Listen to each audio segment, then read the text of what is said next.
우리 다 같이 베드로전서 5장 8절과 9절을 보겠습니다. 베드로전서 5장 8절과 9절을 보겠습니다.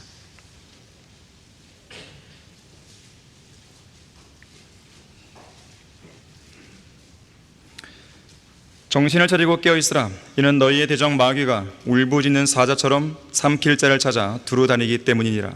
믿음 안에 굳게 서서 그를 대적하라. 이는 세상에 있는 너희 형제들도 동일한 고난을 당하는 줄을 알미니라. 자, 말씀을 위해 다 같이 기도하겠습니다.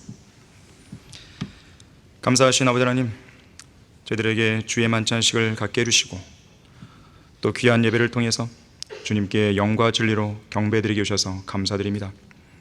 이 시간 우리는 아주 심각한 이야기를 하려고 합니다. 이것은 영적 전쟁에 관한 것입니다.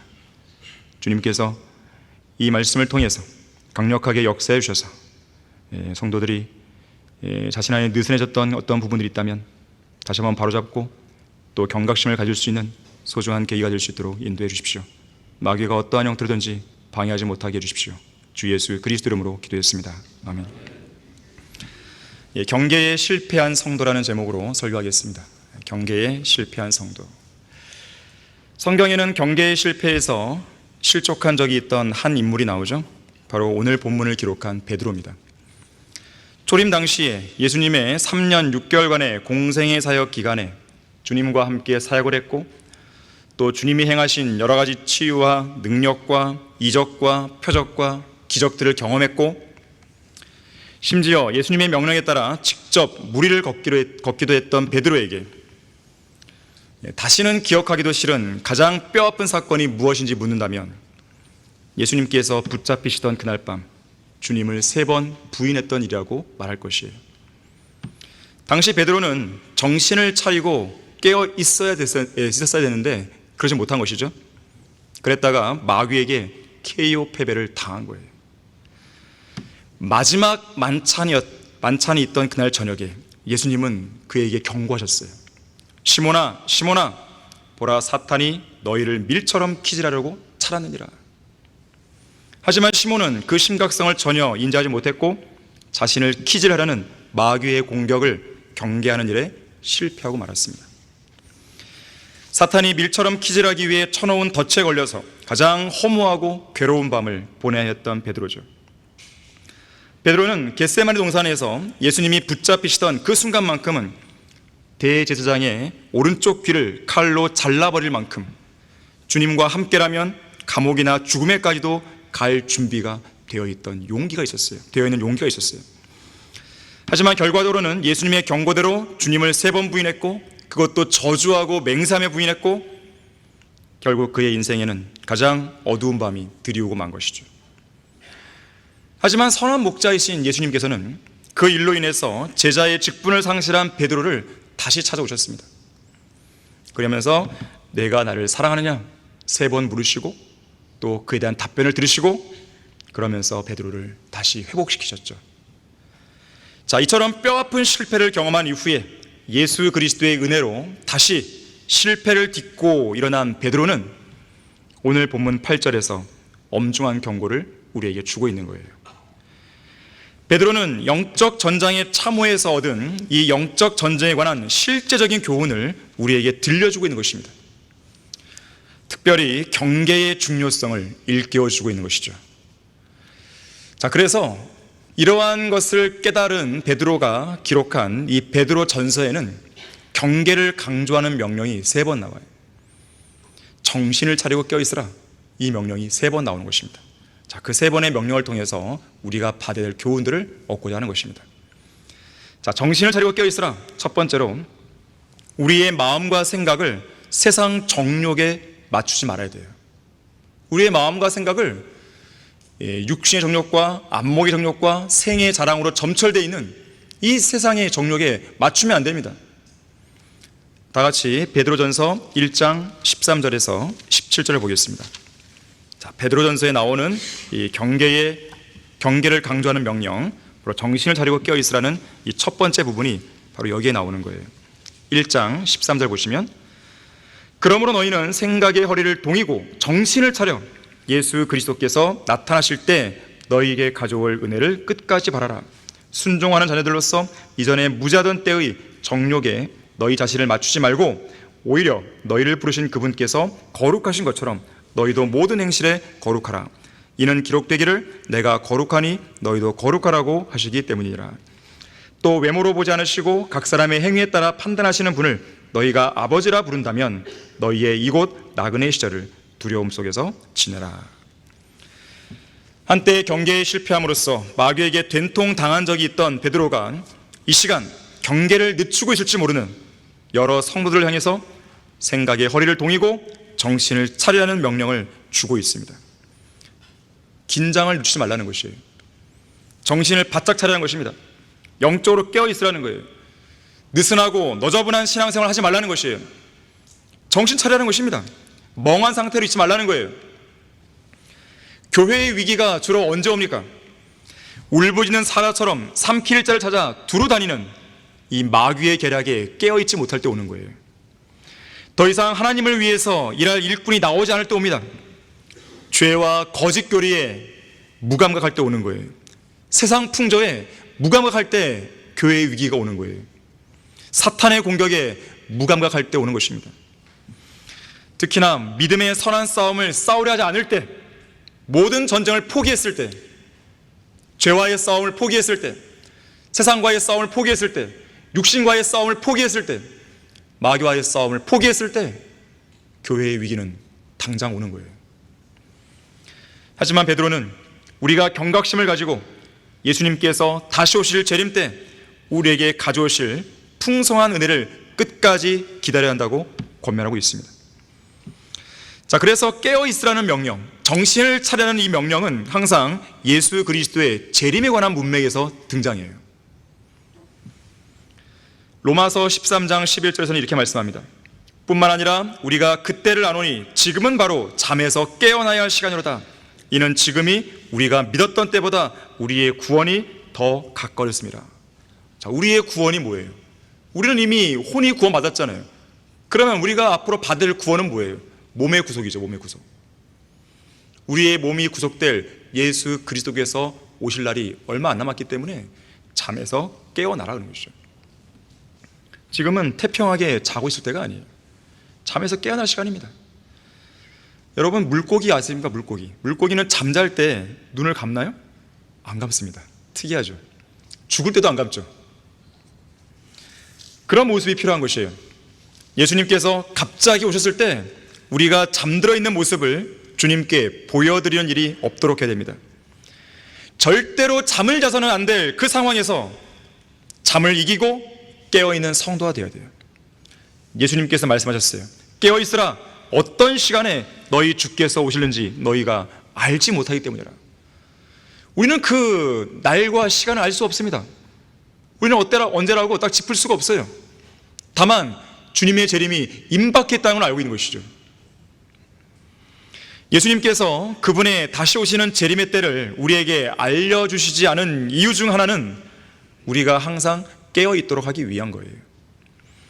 만약 주님께서 다시 오시는 때가 언제인지 그것을 알고 있다면 우리는 100% 잠들어 있을 것이 분명합니다. 설사 잠들어 있지 않는다 할지라도 아마도 우리는 있어서는 안 될 자리에 가 있거나 해서는 안 될 무가치하고 수치스러운 어떤 일을 열심히 하고 있는지도 모르죠. 무가치하고 수치스러운 일이 뭡니까? 세상 정욕을 추구하는 거예요. 세상 정욕에 우리의 마음을 맞추는 거예요. 그래서 여기 본문 14절에서는 순종하는 자녀들로서 정욕에 자신을 맞추지 말라고 경고하는 거예요. 구원받은 그리스도는 어떤 사람들입니까? 순종하는 자녀들이에요. 하나님께 순종하고 하나님의 말씀에 순종하는 사람들입니다. 순종은 거듭난 성도가 마땅히 나타내 보여야 할 기본적인 덕목이에요. 어떤 흑인 설교자가 순종의 의무라는 제목으로 이렇게 설교했어요. 만일 주님께서 성경을 통해 내가 돌담을 뛰어넘어가야 한다고 말씀하신다면 나는 그대로 순종할 것이다. 왜냐하면 뛰는 것이 내가 할 일이고 넘게 해주는 것이 하나님께 속한 일이기 때문이다. 마틴 루터도 나는 기적을 행하기보다는 순종하고 싶다 그랬어요. 자신이 마땅히 순종해야 하는 자녀임을 안다면 세상 정욕에 맞추는 그런 인생을 살면 안 됩니다. 그렇게 사는 것은 과거 구원받기 이전에 우리가 무지했던 때에 추구했던 삶의 방식이에요. 그런 거 하지 말라고 우리를 구원한 거 아니겠습니까? 한때 우리는 하나님에 관해 무지했습니다. 진리의 말씀인 성경에 대해 무지했어요. 성령 하나님에 대해서 무지했어요. 바른 성경과 바른 교회에 대해서 무지했습니다. 어떻게 하는 것이 성경대로 믿고 사는 삶인지 몰랐어요. 하지만 이제는 구원받은 성도요, 성경대로 믿는 그리스도인으로서 무지한 자들이 아닙니다. 자, 그래서 이전에 무지했던 때에 추구하던 삶의 방식을 탈피하셔야 돼요. 거기에 탈피해서 하나님께로, 하나님의 뜻에 자신의 모든 마음을 맞춰야 되는 거예요. 여러분의 인생의 가치관이 달라져야 되는 것이에요. 자, 그렇게 온전히 순종한 결과는 뭘까요? 거룩함입니다. 우리 자신을 세상의 정욕에 맞추지 말고 거룩해야 하는 이유는 우리를 순종하는 자녀들로 부르신 하나님께서 거룩한 분이기 때문에 그래요. 또한 거룩한 분께서 우리에게 거룩하라고 명령하셨잖아요. 내가 거룩하니 너희도 거룩하라. 그래서 그리스도인은 모든 행동과 모든 생활 태도에서 거룩한 삶, 즉 성별된 삶을 유지해야 돼요. 그거는 교리적인 것뿐만 아니라 도덕적인 것도 마찬가지예요. 이것을 위해서는요, 거룩한 삶을 위해서는 방법이 있어요. 두려움 속에서 지내야 돼요. 두려움 속에서. 17절에 보니까 나그네 시절을 두려움 속에서 보내라. 누구를 두려워하는 것입니까? 외모를 보지 않으시고 각 사람의 행위에 따라 판단하시는 하나님을 두려워하는 것이죠. 우리가 순종하는 자녀들로서 하나님을 아버지라고 부른다면 그렇게 해야 돼요. 하나님은 나의 아버지시죠. 우리 아버지시죠. 아버지 하나님을 우리는 사랑해야겠지만 동시에 두려워야 됩니다. 두려움과 떨림으로 다가서야 됩니다. 여러분은 정말로 하나님 아버지에 대한 두려움과 떨림이 있습니까? 하나님의 엄중한 경고를 들었을 때에 두려움과 떨림이 생깁니까? 베드로는 이곳 우리의 나그네 시절을 그런 두려움 속에서 지내라고 권면하는 거예요. 그렇게 하게 되면 성도로서 거룩한 삶을 살 수 있는 거예요. 하나님을 두려워하지 않기 때문에 죄를 짓는데 거리낌을 시작하는 것이죠. 하나님을 정말 두려워 보세요. 죄를 짓고 싶은가? 여러분이 정말로 오금이 저릴 만큼 하나님을 두려워한다면 죄의 유혹은 자연스럽게 물러갑니다. 여러분이 어딘가에서 혼자 죄를 지으려 할 때 아무도 보지 않을 거라는 그런 착각을 버리세요. 여러분이 이제 막 죄를 지으려 할 때 여러분 안에 내주하시는 예수님께서 죄를 짓지 말라고 호통치실 것입니다. 여러분이 죄를 지으려 할 때 여러분 안에서 무척 슬퍼하시는 성령 하나님께서 죄를 짓지 말라고 눈물로 호소하실 것입니다. 여러분의 마음속을 불꽃 같은 눈동자로 쳐다보시는 심판자이신 하나님께서 죄를 지으려는 여러분을 향해서 분노를 표출할 것이에요. 두려워하십시오. 하나님은 여러분이 어디에서 무엇을 하는지 다 아십니다. 여러분이 어디에서 무엇을 보고 있는지, 여러분의 손과 발로 무엇을 하고 있는지 다 알고 계시는 거예요. 하나님을 속일 수 없어요. 하나님을 두려움으로써 죄를 짓지 않는 여러분이 되어야 되는 것이죠. 정신을 차리고 깨어있으라. 두 번째로, 뜨겁게 사랑하고 선한 청지기로서 하나님을 신실하게 섬겨야 됩니다. 자, 베드로전서 4장 7절을 보시겠습니다. 베드로전서 4장 7절부터 11절 보시면, 만물의 마지막이 가까웠으니 그러므로 너희는 정신을 차리고 깨어 기도하라. 자, 여기도 만물의 마지막이 가까웠다 그랬어요. 이게 뭐예요? 재림이죠. 자, 항상 재림과 연관된 문명에서는 정신을 차리라, 깨어 있으라, 이런 명령이 항상 주어져요. 무엇보다 서로 뜨겁게 사랑하라. 이는 사랑이 허다한 죄들을 덮기 때문이라. 불평하지 말고 서로 대접하며 각 사람이 받은 은사대로 하나님의 다양한 은혜를 맡은 선한 청지기 같이 서로 섬기라. 만일 누가 말하려거든 하나님의 말씀처럼 말하고, 또 누가 섬기려거든 하나님께서 공급하시는 능력으로 하는 것처럼 하라. 이는 모든 일에 예수 그리스도로 말미암아 하나님께서 영광을 받으시게 하려 함이니 그분께 찬양과 권세가 영원 무궁토록 있느니라. 아멘. 그랬어요. 자, 마지막 때를 향해 갈수록 사랑은 식어가죠. 사람들은 자기 자신만을 사랑하죠. 하지만 사랑은 허다한 죄들을 덮어준다는 것을 기억해야 돼요. 물론 이것은 교회 안에 거짓 교리가 들어왔는데 그걸 묵과해라, 그런 말이 아니에요. 교회 안에 어떤 죄가 보이는데 그걸 묵과란 말이 아닙니다. 다만 다른 형제 자매들의 죄에 관한 한 그 당사자가 어떤 형태로든지 그 대가를 반드시 치를 거예요. 그게 기본이에요. 죄는 기본적으로 죄를 지은 당사자와 하나님 사이에서 먼저 해결할 문제예요. 그런 문제를 가지고 구태여 우리 자신이 그들을 무작정 정죄하기 위해서 막 찾아내고 캐내고 공공연하게 들춰낼 필요까지는 없다는 것을 의미하는 것이에요. 오히려 사랑으로 덮어주는 것이죠.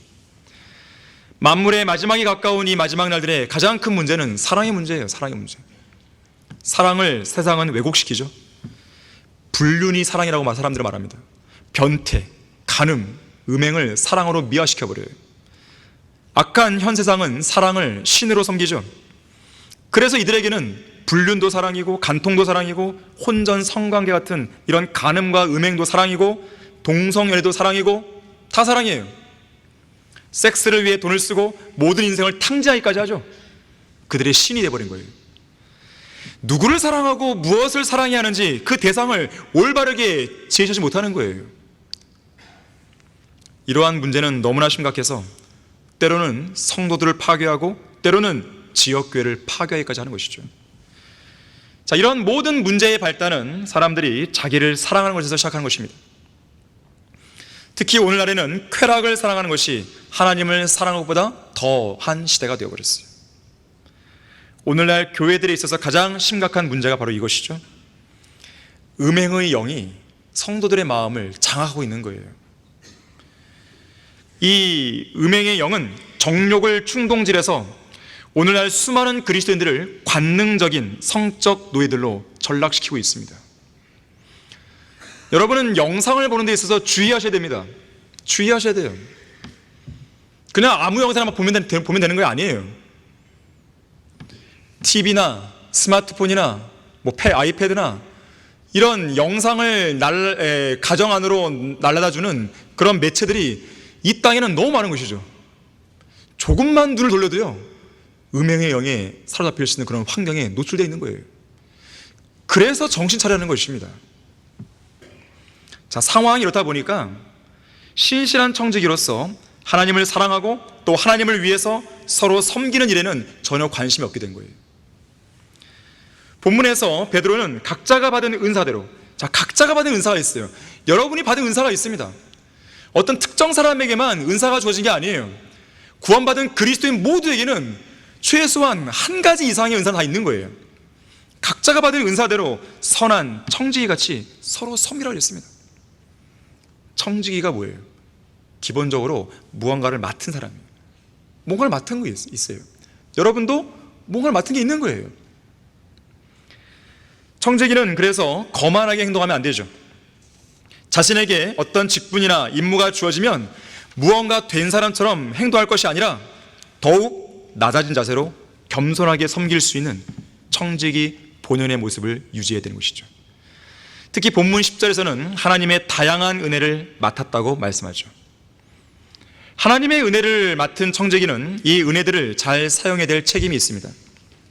그 구체적인 사례가 11절에 나오고 있는 것이죠. 누가 말하라거든 하나님의 말씀처럼 말하고.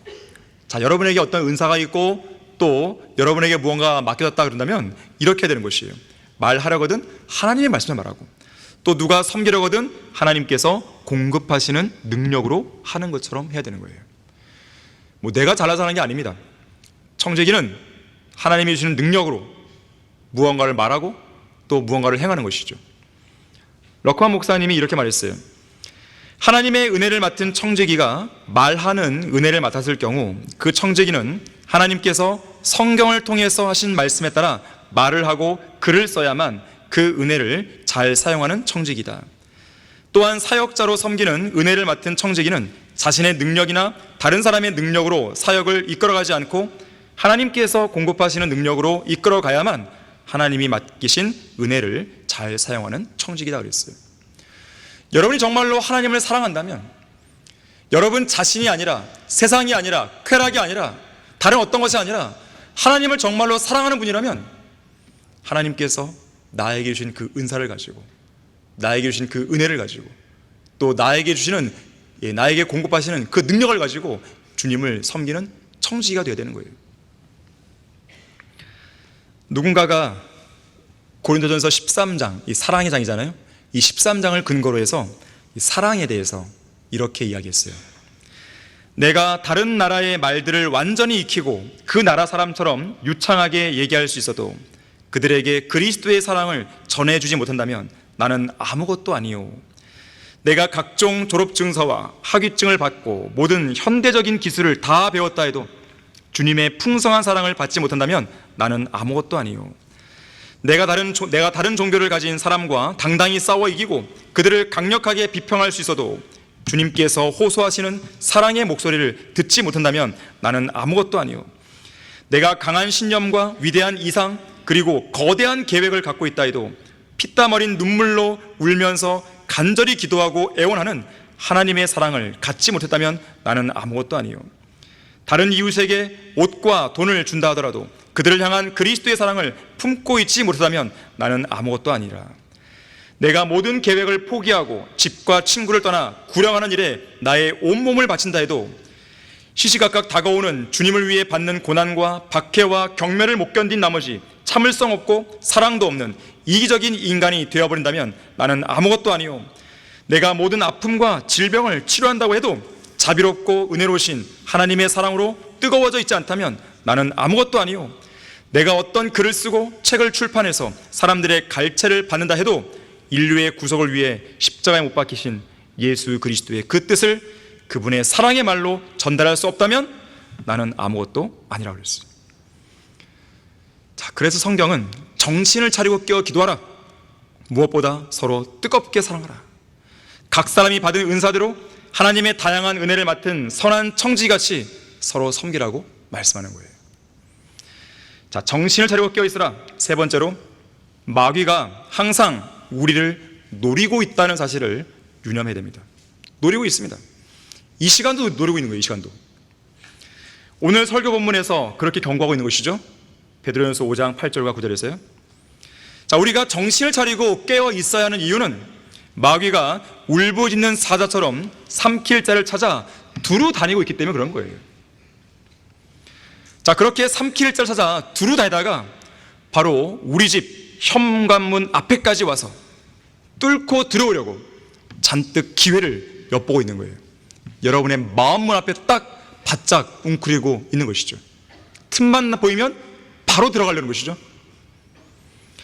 그리스도인은 마귀와 치열한 영적 전쟁을 치른다는 것을 한시도 잊으면 안 돼요. 우리 교회를 보세요. 전쟁의 역사, 전쟁의 역사. 많은 사람들이 배교회에서 떨어져 나갔을 때 영적 전쟁이 치열하게 벌어지는 것이에요. 또 우리 교회가 이렇게 안정적으로 성장해 가려고 하고 또 이 인터넷 방송 사역을 통해서 복음과 진리를 전면적으로 확산하려고 하자 윤경호 같은 애가 나와서 방해를 하려고 하는 것이죠. 기도하셔야 됩니다. 기도하셔야 돼요. 윤경원이 무서워서가 아니라 그 배우에 마귀가 있다는 걸 아시라는 거예요. 마귀가 있다는 걸 아셔야 됩니다. 파수꾼의 임무는 자기 자신과 주변의 사람을 위해 늘 깨어있는 거예요.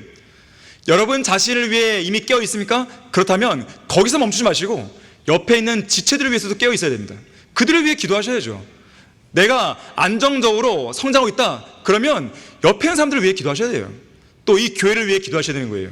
이 교회를 지키고 이 사역을 지키고 특히 한글 킹제임스를 통해서 우리가 펼치고자 하는 그 모든 일들을 지키기 위해서 우리는 기도해야 되는 것이죠. 어떤 성도는 이미 잠들어 있는 분도 있어요. 이미 마귀의 입속으로 삼켜진 사람도 있는 것이에요. 예를 들면 이런 거예요. 근심 걱정에 사로잡혀 있는 사람들, 이미 마귀가 삼켜버린 거예요. 말씀과 기도와 구령에 소홀한 성도들, 이미 삼켜버린 거예요.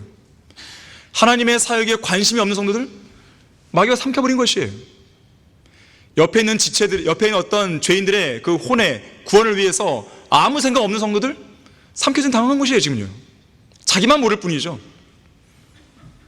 하나님의 사역을 공격한 자들 삼켜진 것이에요. 윤경험만 모르는 것이에요. 자, 우리를 삼키려고 호시탐탐 노리고 있는 마귀를 이기는 방법은 믿음 안에 굳게 서서 대적하는 거예요. 다른 방법 없습니다. 야고보서 4장 7절에서도 하나님께 복종하라, 마귀를 대적하라, 그리하면 그가 너희로부터 도망하리라. 이것이 바로 마귀에 대해서 승리하는 길이에요. 마귀의 공격에 대해서는 수세적이거나 방어적인 자세를 취하면 안 됩니다. 하나님께 복종하는 가운데 공격적인 자세로 마귀를 대적해야 돼요. 마귀의 공격에 수세적인 자세로 피하거나 도망하면 마귀가 더 바짝 다가옵니다. 그리고 아예 힘을 잃도록 하기 위해서 아예 짓눌러 버리는 것이에요. 제2차 세계대전 당시에 이 프랑스의 한 감옥, 이 독방에 갇힌 채로 5년에서 6년 동안 고통스럽고 고독한 싸움을 계속하던 한 죄수가 있었습니다. 이 죄수는 감옥에 갇혀 있으면서 병이 들었고 거의 막 죽어가는 상태가 됐어요. 그런 상태에서 출감하게 됩니다. 그리고 그 다음 죄수가 그 감방에 들어왔는데요, 한쪽 벽에 보니까 날카로운 돌멩이로 벽에다가 무언가를 이렇게 쓴 단어 하나가 눈에 띄었어요. 그 단어를 보니까 대적하라, 이 단어였어요. 자기 앞에 있던 바로 그 사람이 썼던 거예요. 이 사람은 병이 들어서 막 죽어갈 그 즈음에 대적하라는 단어를 딱 쓰면서 스스로를 이겨낸 것이죠. 그 어려운 상황을 이겨낸 것이죠. 자, 마찬가지입니다. 마귀가 여러분을 막 짓누르는 것이에요. 여러 가지 방법을 통해서요. 두려움도 주고 낙담도 주고 여러 가지 문제를 주고 질병도 주고 다양한 방법을 통해 오는 거예요. 마귀의 공격은 한두 가지가 아닙니다. 인류 역사 6천년 동안 마귀가 개발해온 각종 계략들이 막 즐비해 있는 거예요. 여러분의 약점에 딱 맞는 그걸 쓰는 것이죠. 그때 여러분들은 피하면 안 돼요. 도망하면 안 돼요. 그렇다고 무모하게 달려들면 안 됩니다. 믿음 안에 굳게 서 있어야 돼요. 하나님께 복종하고 계셔야 됩니다. 그래야 마귀를 대적할 수 있는 힘이 생기는 것이죠. 자, 그만큼 마귀가 세상을 통해 주는 고난이 얼마나 강력한 것인지를 우리는 알아야 되는 것이에요. 그러나 다른 형제들도 모두 같은 고난을 겪고 있다는 것을 알아야 돼요. 양상만 다른 거예요. 하지만 마귀에게서 오는 고난이라는 것은 분명한 것이죠. 우리는 모두 다 각자 처한 환경이나 양상은 달라도 동일한 고난 속에서 동일한 싸움을 싸우고 있다는 것을 기억해야 됩니다. 왜 나에게만 이런 고난이 오는 거야? 왜 나에게만 이런 질병이 오는 거야? 왜 나에게만 이런 박해가 오는 거야? 왜 나에게만 이런 끊임없는 영적 전쟁이 있는 거야? 라고 그런 고민 속에서 낙심해 있으면 안 된다는 것이에요. 특히나 우리의 믿음의 창시자요 완성자이신 예수님을 바라봐야 되는 것이죠. 우리가 정말로 믿음 안에서 마귀를 대적하려면 예수님이 이미 걸어가셨던 그 고난의 길을 걸어갈 각오가 되어 있어야 돼요. 이 길은 목숨을 거는 길이에요. 예수님께서는 베드로처럼 가장 신뢰했던 제자로부터 3번이나 부인당했잖아요. 그걸 견디신 거죠. 유다 이스카리옷이 했듯이 은 30개에 팔리는 딱한 신세가 되어보셨잖아요. 빌라도 앞으로 끌려가는 수모도 겪으셨죠. 가시관을 쓰시고 십자가에 못 박혀 죽기까지 하셨죠. 그렇게까지 할 각오가 되어 있는 성도는요, 믿음 안에 굳게 서서 마귀를 대적할 수 있는 위치에 있는 거예요. 아직 그런 게 없다면 그렇게 할 수 있도록 여러분은 주님께 기도하셔야 돼요. 그래야 여러분이 지금 직면해 있는 그 어려움들을 이겨낼 수 있습니다. 웬만한 믿음 가지고는 안 되는 것이에요. 그냥 간단하게 그러려니 하고 그렇게 생각하는 그런 생각으로 이길 수 있는 게 아니에요. 마귀의 공격이 얼마나 강력한데요. 이와 관련해서 에베소서 6장에서는요 그리스도의 군사들이 마귀의 술책에 대항하여 입어야 할 전신 갑옷과 연관해서 기도로 깨어있을 것을 명령하고 있죠. 베드로도 베드로전서 4장 7절에서 정신을 차리고 깨어 기도하라고 그랬단 말이에요. 자기가 하지 못했던 바로 그것을 알려주는 것이죠. 겟세마네 동산에서 자기가 정신을 차려서 깨어 기도했어야 되는데 못했던 그 부분을 뼈저리게 경험한 이후에 알려주고 있는 거예요. 깨어 있으라. 적들과 대치한 전장 한복판에서 주위를 경계하고 아군의 진영을 살피고 지키는 파수꾼에게 주어진 명령입니다. 전쟁 상황에서 파수를 봐야 될, 깨어 있어야 될 병사가 잠들면 그는 총살감이에요. 깨어 있는 방법이 뭡니까? 기도하는 거예요. 깨어 기도하라. 깨어 기도하라. 기도는 경계를 늦추지 않는 행위예요. 어떤 설교자가 이와 연관해서 이렇게 말했습니다. 그리스도인의 적들은 다른 어떤 적들보다 가장 무자비하고 수도 많다. 그들은 우리가 추구하는 목적지에 무사히 도착하기를 바라는 마음을 조금도 갖고 있지 않다. 비록 그들이 영원한 요새인 약속의 땅으로부터 구원받은 우리를 구원받은 우리를 끄집어낼 수는 없다 할지라도 그들은 그곳을 향한 우리의 행진에 많은 방해를 할 수 있다. 경계하며 기도하라. 왜냐하면 우리에게는 싸워야 할 적이 있기 때문이다. 그 적들을 우리 혼자서는 이겨낼 수 없다. 경계와 기도는 우리의 전신 갑옷을 빛나게 할 것이다. 우리의 수고는 곧 끝날 것이며 이제 곧 우리의 승리가 있게 될 것이다 그랬어요. 예수님이 붙잡히시던 그 밤을 보십시오. 마귀는 울부짖는 사자처럼 입속으로 삼킬 대상들을 물색하고 있었습니다. 하지만 제자들은 모두 다 경계를 늦췄어요. 사탄은 제자들을 실족시키기 위해서 치밀한 계획을 사전에 세워놨어요. 그리고 그날 밤 그 계획을 실행에 옮겼습니다. 우선 예수님을 붙잡기 위한 길잡이로 유다 이스카리옷을 제물로 삼아 그 안으로 들어갔어요. 마지막 만찬 자리에 앉아있던 제자들의 마음속에는 교만한 마음을 넣어서 누가 가장 큰 자인가의 문제로 서로 논쟁하고 다투게 했죠. 그들 가운데는 이제 곧 십자가에서 예수님이 받으실 고난에 대해 관심을 둔 사람이 아무도 없었어요. 특히 자만의 결을 갖고 있었던 베드로는 사탄의 키질 대상 제1호였던 것이죠. 예수님께서는 그런 사탄의 키질에 대해서 경고하셨지만 베드로는 귀담아 듣지 않았습니다. 겸손한 자세로, 왜 예수님이 이런 말씀하실까? 겸손한 자세로 그거를 귀담아 듣고 자신의 영적 상태를 돌아봤어야 되는 거예요. 그런데 베드로는 도리어 뭐라 그러죠? 저는 그럴 사람 아닙니다. 주님과 함께라면 감옥, 죽음 다 따라갈 준비가 되어 있습니다. 하지만 베드로는 준비가 안 돼 있어요. 어떤 준비? 감옥이나 죽음에까지 따라가기에 앞서서 마귀의 공격을 이겨낼 준비가 안 되어 있는 것이죠. 마귀의 공격을 이겨내야 따라갈 때까지 따라가죠. 그런 준비도 안 됐는데 내가 주님을 따르겠습니다? 이건 안 되는 것이죠.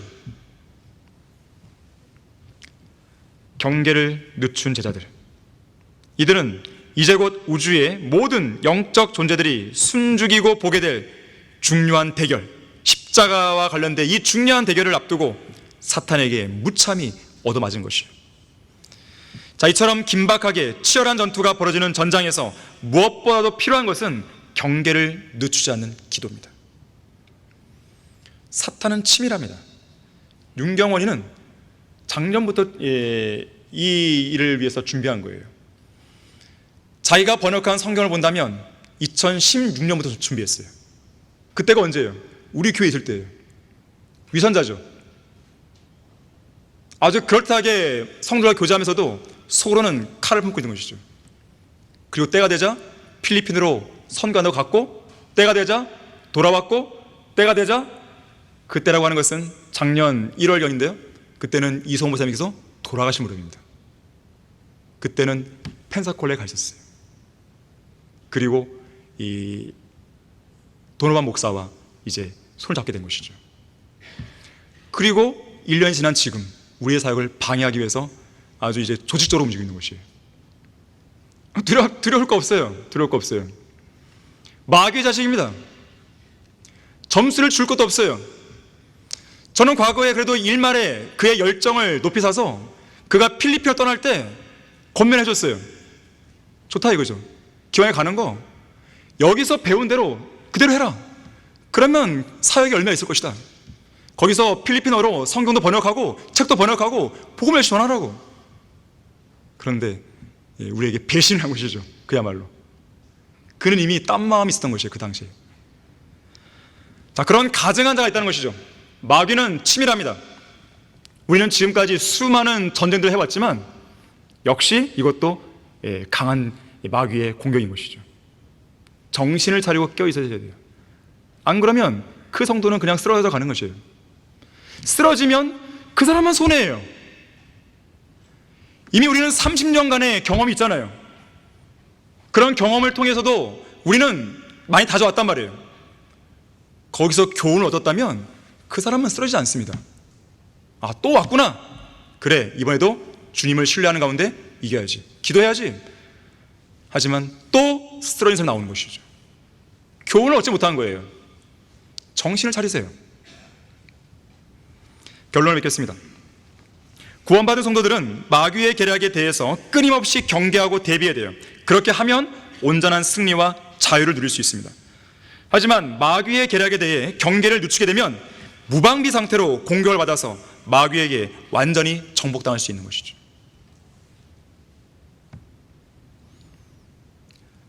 이소호 목사님은 이미 아셨어요. 저는 그 당시에 잘 몰랐으니까요. 그래도 목사님 앞에서 이자를 추천하고 그랬거든요. 근데 목사님은 아셨어요. 저에게 이미 그 부분을 알려주셨었어요. 그 당시에 저는 잘 이해가 안 됐었어요. 근데 목사님은 아셨던 거예요. 그래서 정식으로 파송 안 한 거예요.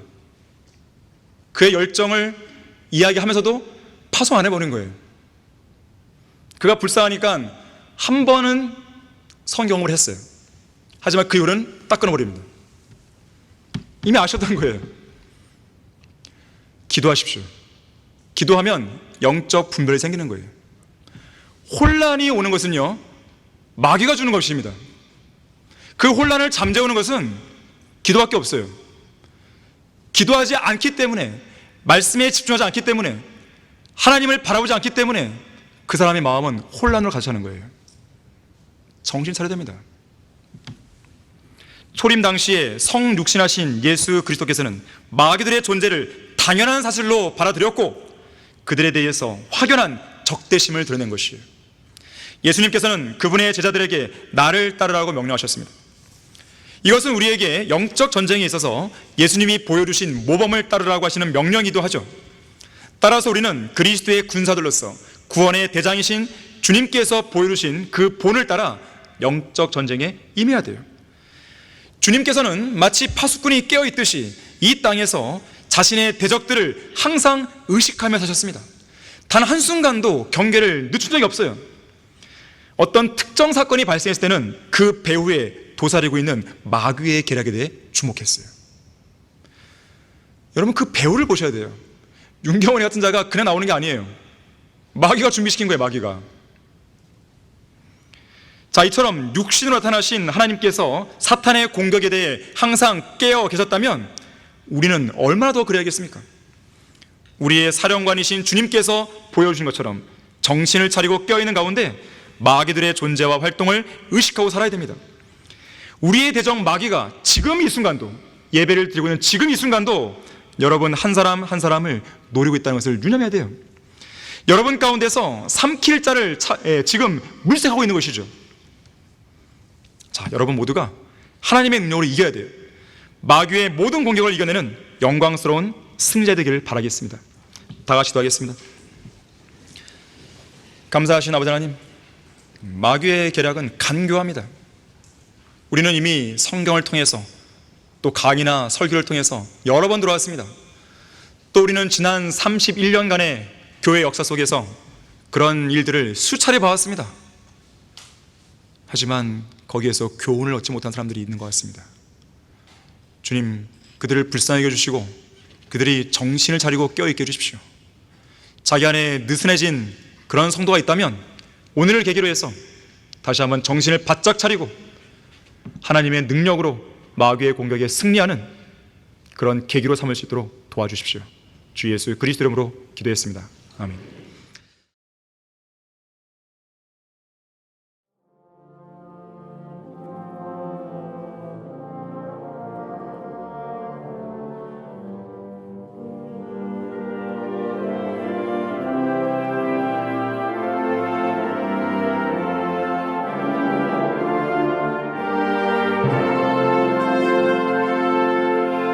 있습니다.